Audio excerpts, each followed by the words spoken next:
Bismillahirrahmanirrahim. Alhamdulillahi rabbil alamin, wassalatu wassalamu ala al-mab'uthi rahmatan lil alamin, nabiyyina Muhammad wa ala alihi wa ashabihi ajma'in, amma ba'd. Fa ma'asyiral ikhwah rahimani wa rahimakumullah. Kita lanjutkan pembacaan kitab Bulughul Maram min Adillatil Ahkam yang disusun, yang ditulis oleh Al-Hafidh Ibnu Hajar Al-Asqalani rahimahullahu ta'ala. Pada pertemuan sebelumnya kita sudah membahas berkaitan dengan najisnya jilatan anjing dan juga anjing itu sendiri pada hadis yang ke-8. Kitab yang kita pegang ini yang ditahqiq oleh Syekh Abdul Muhsin Al-Qasim hafizahullah ta'ala. Sekarang kita masuk pada hadis yang ke-9. Ada yang mau baca? Ayo santri, baca. Ya Faiz, ayo cepat. Hafiz, tinggal baca, udah ada hadisnya. Angkat tangan, malah menunduk. Berarti nanti Senin harus ada yang berani baca. Hadis yang ke-9. An Abi Qatadah radhiyallahu anhu anna Rasulullah sallallahu alaihi wasallam qala fil hirrati innaha laysat binajasin innama hiya minat tawafina alaikum. Akhrajahu al-arba'atu wa sahhahahu Tirmidzi wa Ibnu Khuzaimah. Hadis yang ke-9 diriwayatkan dari sahabat Abu Qatadah, salah seorang sahabat Nabi sallallahu alaihi wasallam. Nama beliau adalah Al-Harith Ibnu Rabi' Al-Ansari. Beliau diberi julukan atau mendapat gelar sebagai Farisu Rasulillah, penunggang kudanya Rasulullah sallallahu alaihi wasallam. Dari Abu Qatadah radhiyallahu anhu bahwasanya Rasulullah sallallahu alaihi wasallam bersabda berkaitan tentang kucing. Apa kata Rasulullah sallallahu alaihi wasallam? Innaha laysat binajasin. Sesungguhnya kucing itu tidaklah najis. Innama hiya minat tawafina alaikum. Kemudian Nabi menyebutkan kenapa kucing tidak dianggap najis. Innama hiya minat tawafina alaikum. Sesungguhnya atau bahwasanya kucing itu termasuk, dia itu sangat sering sekali berkeliling di sekitar kalian. Jadi dalam hadis ini Rasulullah SAW menyebutkan bahwa kucing itu tidak najis. Kenapa tidak najis? Karena kucing itu sering berkeliling di sekitar kalian. Sulit untuk menghilangkan, seandainya kucing itu najis maka sulit untuk menghilangkan najisnya. Dimaklumi hewan kucing ini berbeda dengan hewan-hewan yang lainnya. Kadang kalau yang punya datang kemudian langsung, apa istilah kita, mendekat, dan yang semisal dengan itu. Hadis ini dikeluarkan oleh Al-Arba'atu, imam yang 4, Abu Dawud, At-Tirmidzi, An-Nasai dan Ibnu Majah, disahihkan oleh Imam At-Tirmidzi dan juga Imam Ibnu Khuzaimah.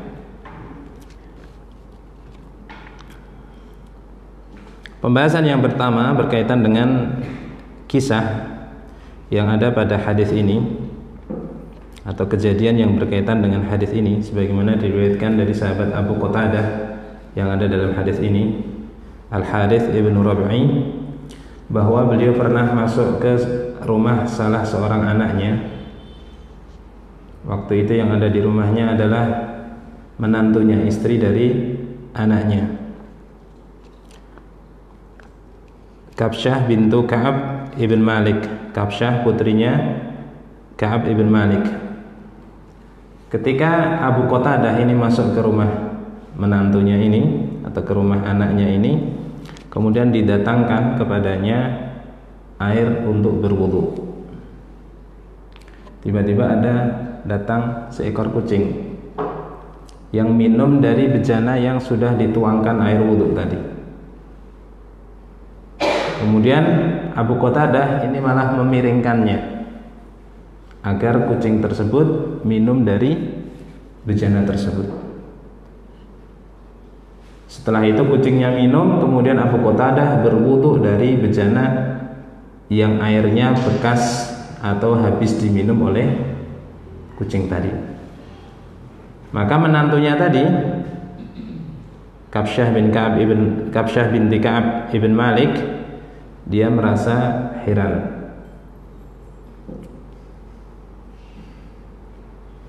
Abu Qatadah melihat keheranan yang ada pada menantunya tadi. Apakah engkau heran dengan apa yang aku lakukan? Maka menantunya menjawab, iya. Maka disebutkanlah hadis ini. Sesungguhnya Rasulullah sallallahu alaihi wasallam qala fil hirrati, berkata berkaitan dengan kucing, innaha laysat binajasin innama hiya minat tawafina alaikum. Sesungguhnya kucing itu tidak najis karena kucing itu sering berkeliling di sekitar kalian. Ini dibalik kisah atau dibalik kejadian yang ada pada hadis ini. Beberapa faedah yang bisa kita ambil dari hadis yang ke-9 ini. Yang pertama adalah sucinya mulut kucing. Sucinya mulut kucing dan apa yang dijilat oleh kucing. Kalau kemarin berkaitan dengan anjing, yang dijilat anjing hukumnya najis. Tetapi kalau ini kucing, yang dijilat kucing hukumnya adalah suci. Maka yang punya kucing di rumah kadang digigit, kadang diajak mainan dan semisalnya, maka ini hukumnya tetap suci.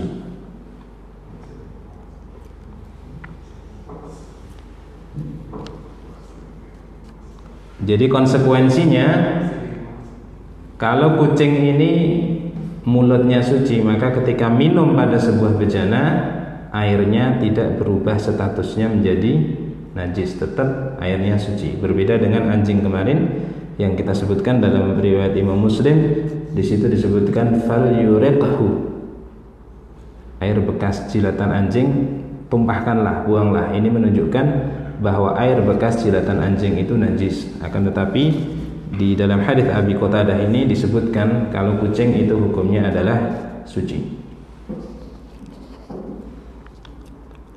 Faedah yang kedua, kalau tadi mulutnya, kalau faedah yang kedua, seluruh anggota badan kucing itu hukumnya tidak najis. Seluruh anggota badan kucing itu hukumnya tidak najis. Dari mana kita bisa mengambil faedah ini? Berdasarkan apa yang ada dalam hadis ini, sabda Nabi sallallahu alaihi wasallam, innaha laysat binajasin. Sesungguhnya kucing itu tidaklah najis.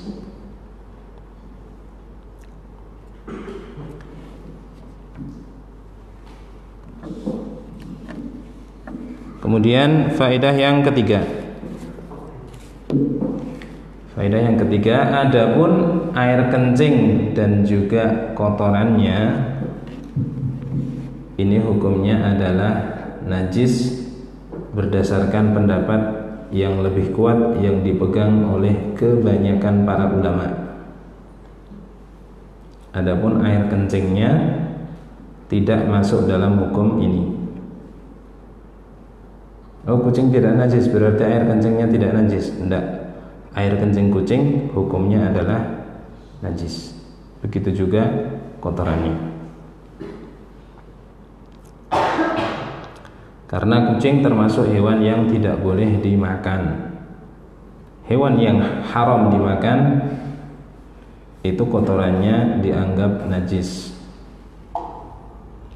Dan ini yang dipegang oleh kebanyakan para ulama. Berarti di sana ada sebagian para ulama, sebagian kecil para ulama yang menganggap bahwa air kencing kucing itu tidak najis. Tapi pendapat yang lebih kuatnya insyaallah bahwa air kencing kucing dan juga kotorannya itu hukumnya adalah najis.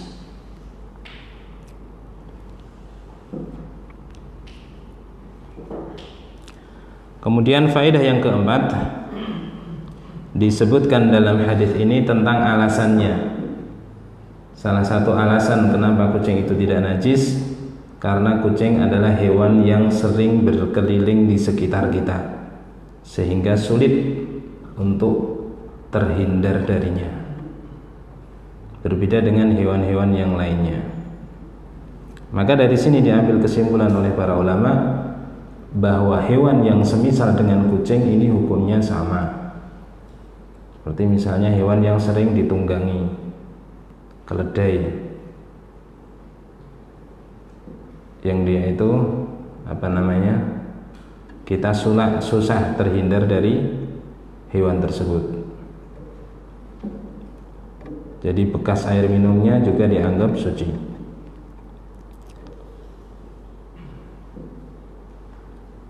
Jadi faedah yang keempat di sini, faedah yang keempat di sini adalah penyebutan berkaitan dengan alasannya, yaitu dikarenakan kucing itu sering berkeliling di sekitar kita sehingga susah bagi kita untuk terhindar darinya. Faedah yang kelima, hadis ini merupakan salah satu dari sekian banyak dalil sebuah kaidah yang disebutkan oleh para ulama, al-masyaqqatu tajlibut taisir. Hadis ini merupakan salah satu dari sekian banyak hadis tentang sebuah kaidah al-masyaqqatu tajlibut taisir. Adanya kesusahan itu menyebabkan adanya kemudahan. Jadi ketika ada perkara yang susah kita terhindar darinya, maka datanglah kemudahan dari Allah Subhanahu wa taala, sehingga kesulitan tersebut, kesusahan tersebut hukumnya diberikan kemudahan di sana. Kenapa? Karena kucing ini sering berkeliling di sekitar kita, sehingga berat bagi kita kalau seandainya kucing ini dianggap najis.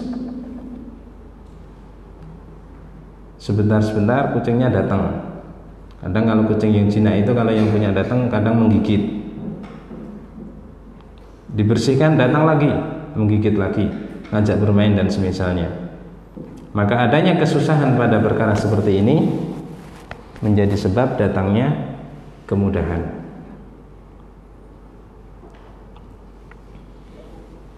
Ini beberapa faedah dari hadis yang ke-9. Sekarang kita masuk hadis yang ke-10.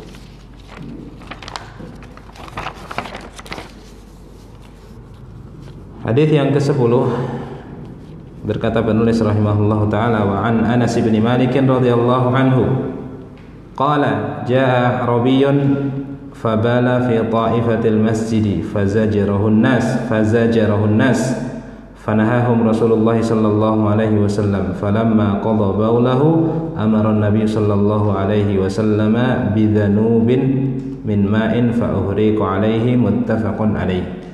Hadis yang ke-11, hadis yang ke-10. Wa an Anas bin Malik radhiyallahu anhu, dari sahabat Anas ibn Malik ibnu An-Nadhr, salah seorang sahabat yang mulia.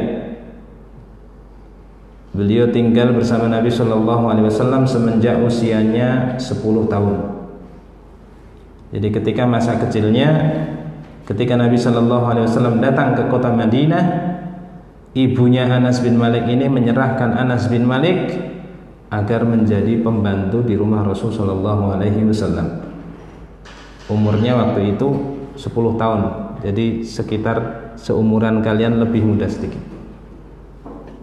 Di umur 10 tahun sudah diserahkan oleh ibunya kepada Rasul Shallallahu Alaihi Wasallam agar membantu di rumah Rasul. Maka tidak heran kalau Anas bin Malik ini termasuk salah seorang yang hadisnya itu paling banyak, karena tiap hari bersama dengan Nabi Shallallahu Alaihi Wasallam. Nabi Shallallahu Alaihi Wasallam pernah mendoakan Anas bin Malik, Allahumma akthir malahu wa waladahu wa adkhilhul jannata. Ya Allah, perbanyaklah anak keturunan Anas bin Malik, perbanyaklah hartanya, masukkanlah dia ke dalam surga. Didoakan oleh Nabi agar banyak anak, banyak harta masuk surga. Maka Anas bin Malik pernah mengatakan, fara'aitu itsnaini. Aku telah melihat dua perkara yang didoakan oleh Nabi. Apa tadi? Banyak anak, banyak harta. Dan aku ingin agar aku nanti mengharap yang ketiga, agar aku nanti mendapati yang ketiga. Yang ketiga adalah dimasukkan ke dalam surga. Dan ini tidak didapati kecuali kalau beliau sudah meninggal. Adapun yang pertama dan yang kedua didoakan oleh Nabi Shallallahu Alaihi Wasallam, banyak anak dan banyak harta, dia sudah mendapati di dunia. Salah satu dari dijawabnya doa Nabi Shallallahu Alaihi Wasallam disebutkan oleh Anas bin Malik sendiri, dalam keadaan dia masih hidup, di antara keturunannya selain dari cucunya itu yang sudah meninggal sebanyak 120 orang. Ketika dia masih hidup, dia menyaksikan sekitar 120 dari keturunannya itu sudah meninggal. Berarti keturunannya banyak. Kemudian pada yang kedua, Rasulullah SAW mendoakan agar banyak hartanya. Kalau di sahabat-sahabat yang lainnya, kebun mereka itu 1 tahun berbuahnya cuma 1 kali. Tetapi kebunnya Anas bin Malik 1 tahun pohonnya berbuah 2 kali. Ini salah satu dari dijawabnya doa Nabi Shallallahu Alaihi Wasallam oleh Allah Subhanahu Wa Taala. Kalau teman-temannya, saudara-saudaranya, sahabat-sahabat yang lain punya pohon berbuah setahun cuma sekali. Tapi kalau punya Anas bin Malik, dia melihat setahun berbuah 2 kali. Ini merupakan bukti dikabulkannya doa Rasul Shallallahu Alaihi Wasallam untuk Anas ibn Malik radhiyallahu anhu warḍah. Dari Anas bin Malik radhiyallahu anhu, beliau mengatakan ada seorang A'rabi. A'rabi itu orang kampung pelosok. Kampung tapi pelosok. Jarang bertemu, jarang berhubungan dengan orang-orang yang tinggal di kota. Biasanya disebut kalau di bahasa kita orang-orang Badui. Datang seorang Badui, tiba-tiba dia kencing di sudut masjid. Datang ke masjid, kencing di situ. Fazajarahun nas, maka manusia pun segera menghardiknya, mencelanya. Wong masjid kok digunakan untuk kencing. Tapi masjidnya belum keramik seperti tempat kita, masjidnya masih tanah. Fazajarahun nas fanahahum Rasulullah sallallahu alaihi wasallam. Maka manusia pun menghardik orang ini, mencela orang ini. Akan tetapi Nabi sallallahu alaihi wasallam melarangnya, jangan kalian cela.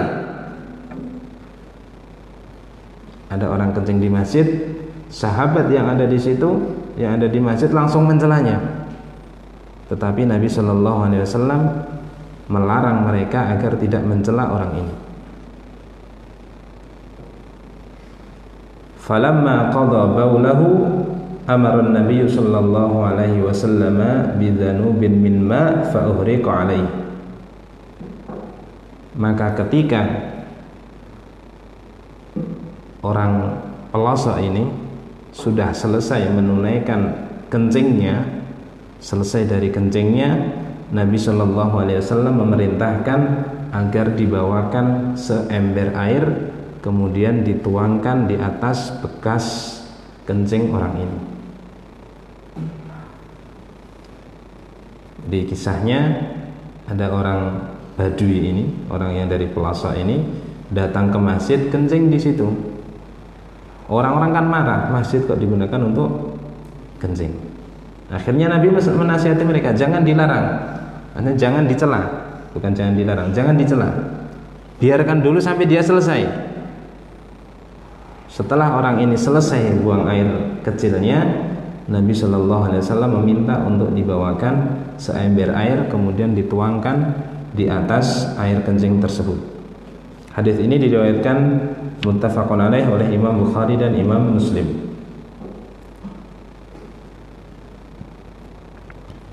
Beberapa faedah dari hadis ini. Tadi sudah kita sebutkan, hadis ini diriwayatkan dari sahabat Anas ibn Malik ibn Nadhr al-Khazraji, Abu Hamzah, pembantu Rasul sallallahu alaihi wasallam.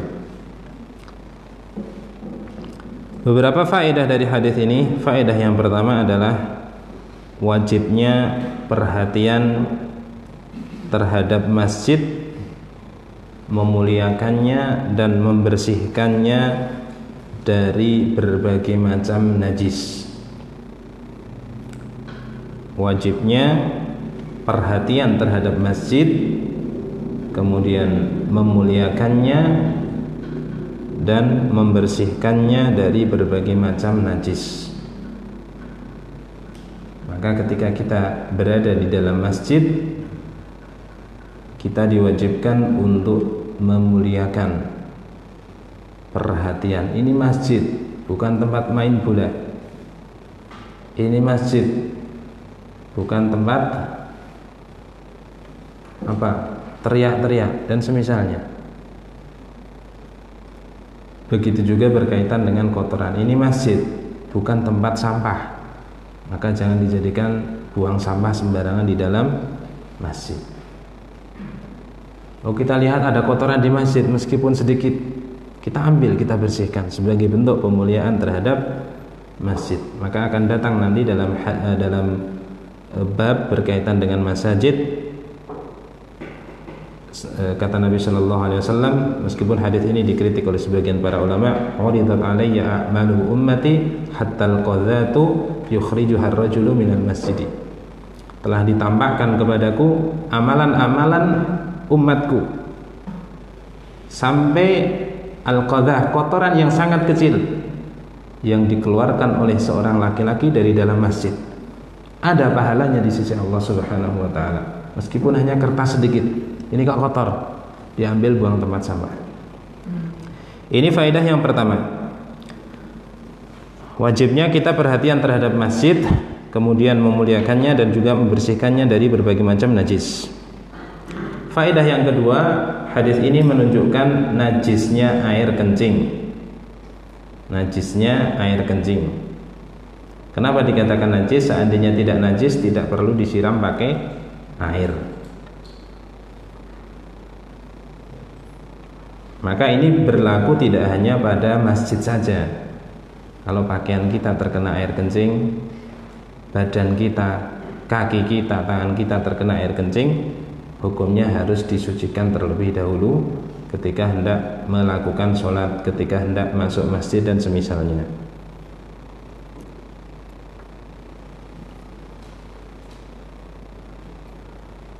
Faedah yang ketiga, apabila ada tanah yang terkena najis, maka cara mensucikannya cukup disiram dengan air. Apabila ada tanah terkena najis, maka cara mensucikannya cukup disiram dengan air. Kalau tanah tidak perlu digosok atau disikap. Ini hukum berkaitan dengan tanah. Beda kalau masjid di tempat-tempat kita sekarang pakai keramik, berarti juga harus dipel, najisnya harus keluar. Hukum ini berkaitan dengan tanah.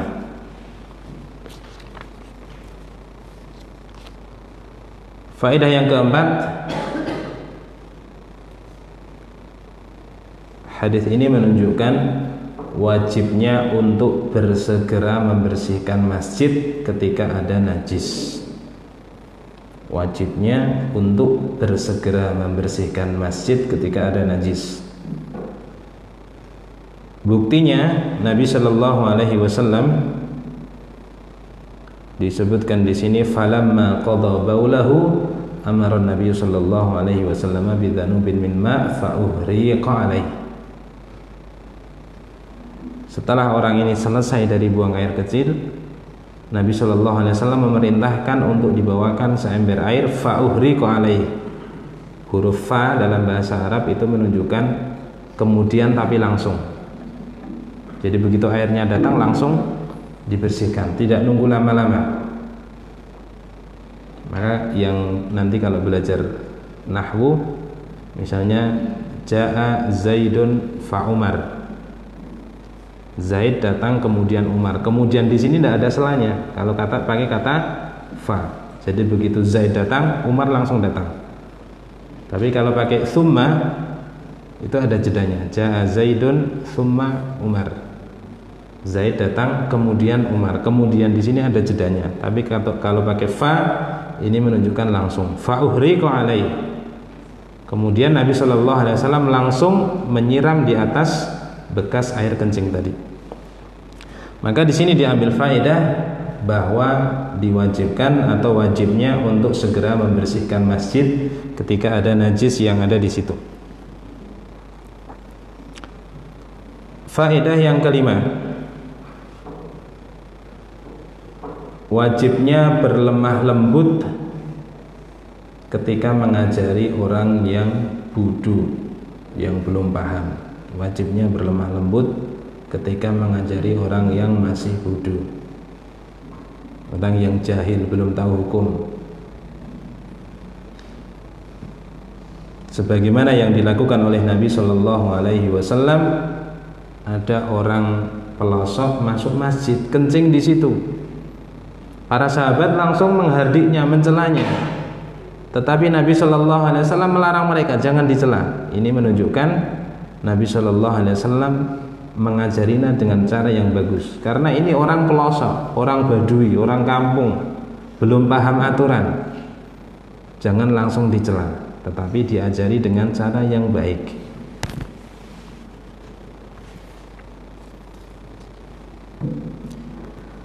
Faedah yang keenam, hadis ini merupakan dalil. Hadis ini merupakan salah satu dalil apabila ada dua kejelekan terkumpul maka diambil yang paling ringannya. Hadis ini merupakan dalil apabila ada dua kejelekan yang terkumpul maka diambil yang paling ringannya. Maksudnya apa? Di hadis ini tadi kita mengetahui ada orang kencing di dalam masjid. Ini kejelekan bukan? Jelek. Kemudian Rasul Shallallahu Alaihi Wasallam ada sahabatnya yang melarangnya, tetapi justru ada sahabatnya yang mencercanya, tetapi justru dihalangi oleh Nabi Shallallahu Alaihi Wasallam. Kenapa dihalangi? Karena seandainya para sahabat tetap dibiarkan untuk mencerca orang ini, akan datang kejelekan yang lebih besar. Apabila ada dua kejelekan terkumpul dalam satu waktu, maka diambil yang paling ringannya. Orang ini kencing di masjid, jelek. Tetapi seandainya dia kencing kemudian dicerca, dihardik, dicela, akan datang terus ada orang teriak-teriak, mencelanya, mencercanya. Tiba-tiba dia langsung berdiri, air kencingnya malah kemana-mana. Awalnya najisnya cuma di situ, karena dia dimarahi langsung lari, akhirnya di sana ada najis, ada najis, ada najis, ada najis. Atau air kencingnya bisa sampai ke bajunya. Tambah repot lagi, di sana ada najis, bajunya kena najis pula. Atau bisa juga membahayakan dia, mungkin karena memang sudah kebelet, perutnya sakit, dia tidak tahu tempat mana tempat buang air kecil, akhirnya buang air kecil di situ. Maka di sini ada kaidah, apabila dua kejelekan itu terkumpul, maka diambil yang paling ringannya. Tadi kejelekan yang pertama, orang ini kencing di masjid, jelek. Kejelekan yang kedua, najisnya bisa tercecer, orangnya bisa sakit, bajunya bisa kena najis. Seandainya orang ini tetap dicerca, tetap dicaci, maka diambil kejelekan yang paling ringannya, dibiarkan dulu saja. Nanti tinggal disiram air di situ, sudah selesai. Tapi kalau seandainya Rasul Shallallahu Alaihi Wasallam membiarkan para sahabat mencercanya, orang ini baru kencing belum selesai malah lari, mungkin kencingnya dari sana sampai sini najis semua, nanti butuh airnya tambah banyak, disiram dari sana sampai sini. Ini faedah yang ke berapa? 6. Faedah yang ke-8.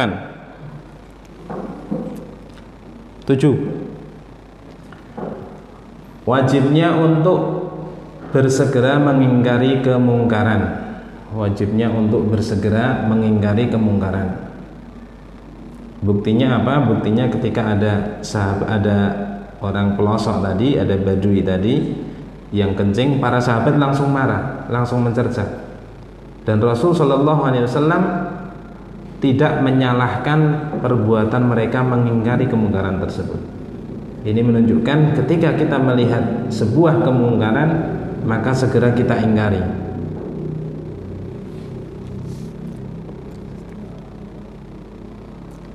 Yang terakhir, yang ke-8, hadis ini juga menunjukkan bahwa jauh dari manusia itu menyebabkan kita menjadi bodoh, atau jauh dari orang-orang yang berilmu itu menyebabkan kita menjadi bodoh.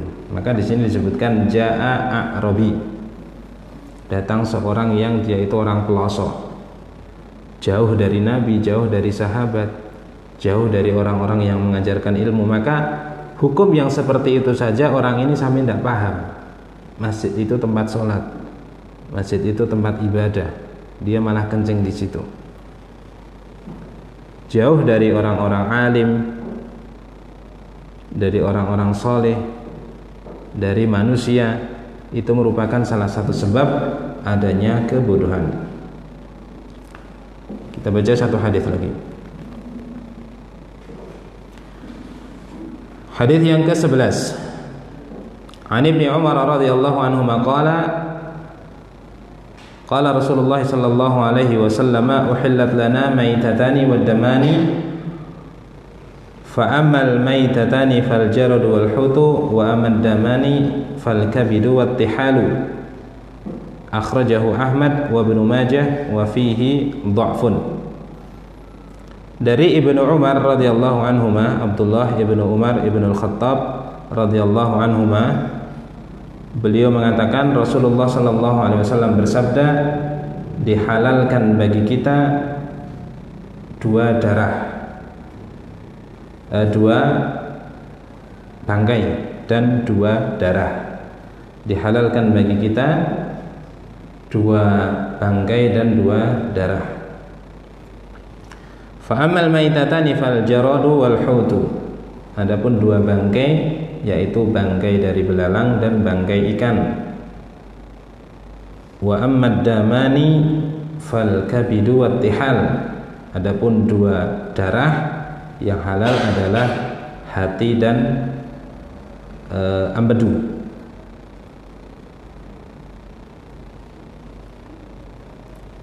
Bukan empedu, apa itu? Yang dekat hati itu apa namanya?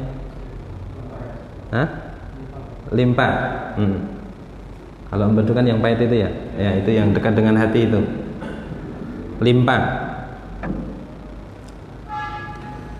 Uhillat lana maitatani wad damani fa ammal maitatani fal jarad wal hutu wa amad damani fal kabid wat tihal. Dihalalkan bagi kita dua bangkai dan dua darah. Adapun dua bangkai itu adalah belalang dan juga ikan. Adapun dua darah yaitu hati dan limpa. Dikeluarkan oleh Imam Ahmad dan juga Ibnu Majah.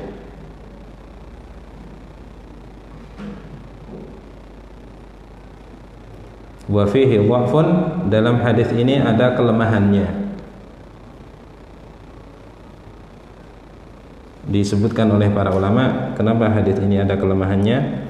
Karena di sana ada seorang rawi namanya Abdurrahman ibnu Zaid ibnu Aslam. Dia meriwayatkan dari bapaknya, dari Zaid bin Aslam, dari Abdullah ibnu Umar ibnu Al-Khattab. Tetapi hadis ini dianggap sahih atau disahihkan oleh sekelompok di kalangan para ulama secara mauquf. Maksudnya mauquf ini perkataannya Ibnu Umar, bukan perkataannya Rasulullah sallallahu alaihi wasallam. Di antara yang mensahihkannya adalah Abu Hatim Ar-Razi, dan juga disebutkan pula oleh Ibnul Qayyim Al-Jauziyah rahimahumullahu taala, dan juga Abu Zur'ah Ar-Razi. Jadi hadis ini adalah hadis yang mauquf. Hadis mauquf, hadis yang penyandarannya itu pada sahabat, bukan kepada Rasulullah. Jadi hadis ini dibangun di atas mereka yang mengatakan sahih. Ini merupakan perkataan dari Abdullah ibnu Umar. Abdullah bin Umar mengatakan, dihalalkan bagi kita dua darah, dua bangkai dan dua darah. Apabila ada seorang sahabat yang mengatakan uhillat lana, dihalalkan bagi kami, ini dihukumi secara hukum adalah hukum yang datang dari Rasulullah. Meskipun yang mengatakan sahabat, tetapi di sini disebutkan marfu hukman, hukumnya adalah merupakan hukum sebagaimana Rasulullah SAW yang mengatakan. Jadi ringkasannya bahwa hadis ini bisa diambil sebagai hujjah, sebagai dalil. Beberapa faedah dari hadis ini. Yang pertama adalah haramnya bangkai dan darah. Haramnya bangkai dan darah. Kenapa? Karena di sini dikatakan uhillat lana maitatani waddamani, dihalalkan bagi kita dua bangkai dan dua darah. Berarti selain daripada ini, hukum asalnya bahwa bangkai dan darah itu adalah haram. Darah di sini maksudnya adalah darah yang mengalir. Kalau darah yang nempel pada daging tidak apa-apa.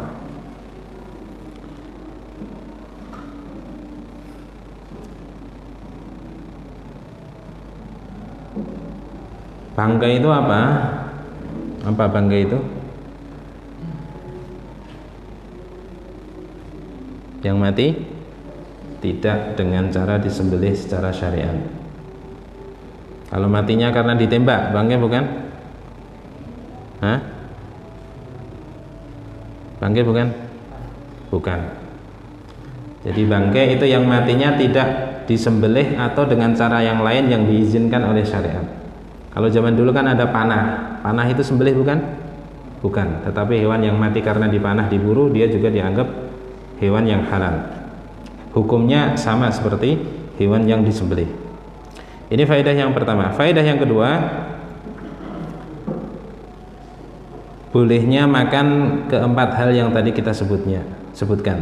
Bolehnya makan bangkai belalang, bangkai ikan, kemudian hati, dan juga limbah.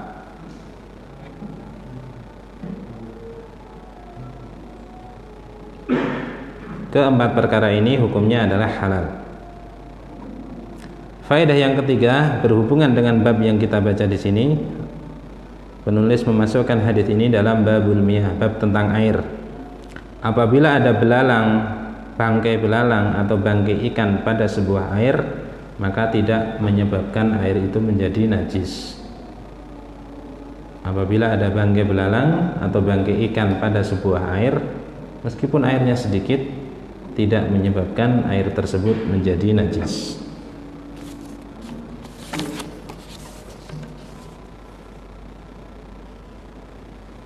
Selesai pembahasan hadis yang ke-11. Untuk pertemuan kali ini kita cukupkan dulu sampai di sini. Insyaallah akan kita lanjutkan di pertemuan-pertemuan yang akan datang. Sallallahu wasallam wa baraka ala nabiyina Muhammad wa ala alihi washabihi ajma'in. Subhanakallahumma bihamdika asyhadu an la ilaha illa anta astaghfiruka wa atubu ilaik. Assalamualaikum warahmatullahi wabarakatuh.